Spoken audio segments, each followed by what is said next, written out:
it came over our police scanner that there was a vehicle into a house on Jonathan Street.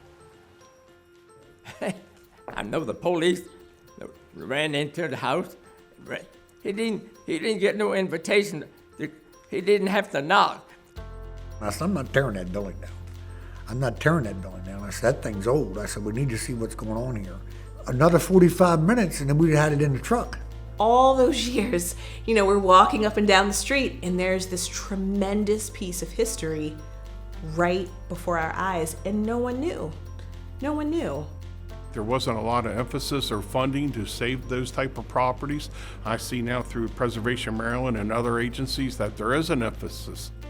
By the time of the Civil War, there's about 4,000 African Americans in Washington County, but more than half of them were free.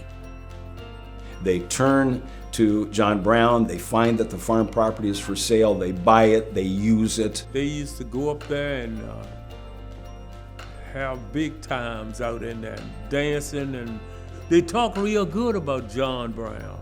And so it was a party place now. Everyone looked out for each other all the time.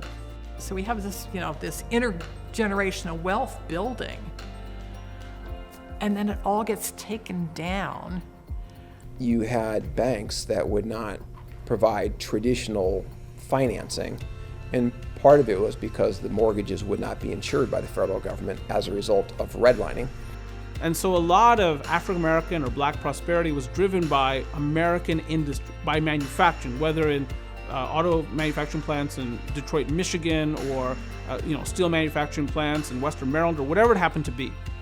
Basically, all the railroads on the monopoly board, short line being out, all once met in Hagerstown, and it was really a focal point, a gateway to the Midwest. It's hard to find a person that grew up in Hagerstown that didn't have an uncle, an aunt, a father, a grandfather that worked at Fairchild, and there's still a pride because of that today. Fairchild was a great place to work. The people that worked there, there was a lot of pride. The recession of the early 80s for the country hit hard. In Hagerstown, it was almost twice as hard. You can't have one failing area in Hagerstown and think the rest of Hagerstown is going to be okay, because we're not. For too long, there's been disinvestment there, and just a long litany of bad breaks for that community.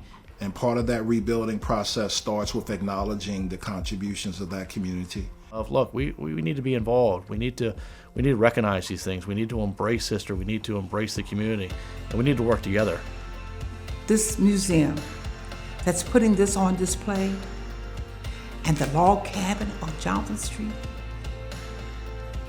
that is beginning to say to people, they do recognize us.